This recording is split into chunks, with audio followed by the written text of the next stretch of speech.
ধুনিয়া অনুষ্ঠানত ক্ৰিকেটতে যাই আছে এইফালে একদম ধুনিয়া মেকআপ চেকআপ কৰি একদম ৰেডি নহয় দিও অকন মেকআপ লাগে ন লাগে লাগিব এতিয়া গম পাব এইটো মজাটো হোলিৰ মজা এতিয়া গম পাব আপুনি চাবচোন বৰপেটা লগাবনে হোলি একদম 100% কিয় নলগাম নমস্কাৰ কইলো বাকি জয় মোৰ লগত আছে কেকেদা লাগে গম পায় আজি আমাৰ যেকে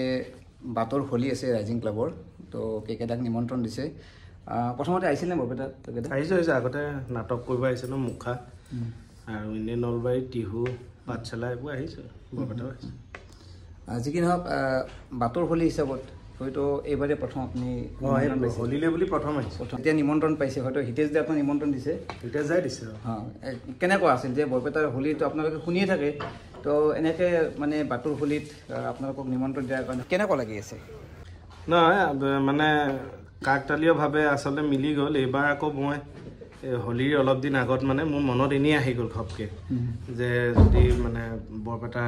হোলিলৈ যাব পাৰিলোহেঁতেন এনেই মনলৈ আহিছে কাৰণ মানে হোলিটোত আহিম বুলি ভাবিওতো আহিব নোৱাৰি যিহেতু বহুত মানুহ হয়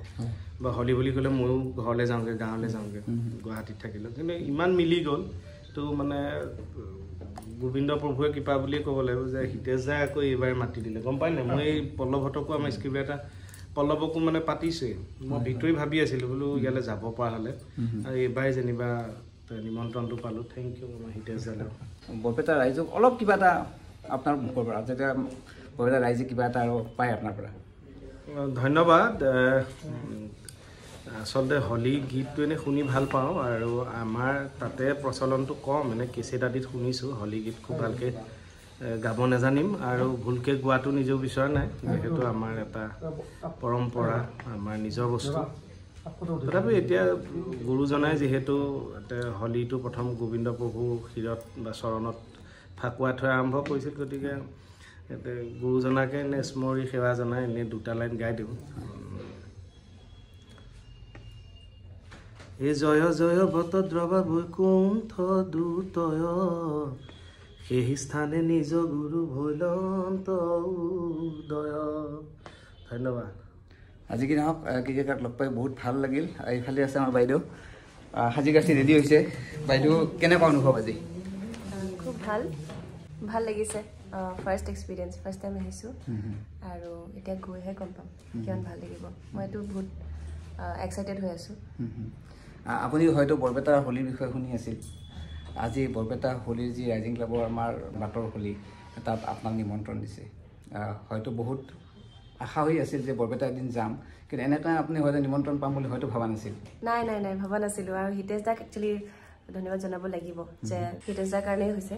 গতিকে থেংক ইউ হিতেশ দা আৰু এতিয়া মই বিশেষ একো নকওঁ তাত গৈহে মানে আচল আমেজটো পাম সেইটো কাৰণেহে একচুৱেলি এক্সাইটেড হৈ আছোঁ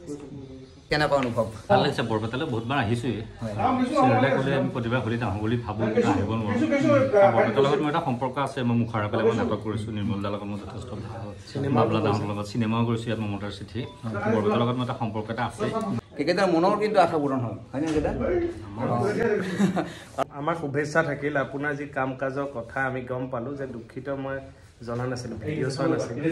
যে আপুনি বন্ধুৰ লগত মিলি যে অসহায়সকলক সহায় কৰে ভগৱানে আপোনাকো সেইখিনি শক্তি আৰু দিয়ক বঢ়িয়া কাম আমাৰ শুভেচ্ছা থাকিল আমিও যদি কিবা কামত আহোঁ কেতিয়াবা ক'ব বহুত ধন্যবাদ ক্ৰিকেটাৰ আৰু ক্ৰিকেটাৰ যাব পাৰিছে ইতিমধ্যে যি কি নহওক ক্ৰিকেটাৰ লগ পাই বহুত ভাল লাগিল এটা ধুনীয়া অনুষ্ঠানত ক্ৰিকেটাৰতে যাই আছে এইফালে একদম ধুনীয়াকৈ মেকআপ চেকআপ কৰি একদম ৰেডি নহয় দিয়ক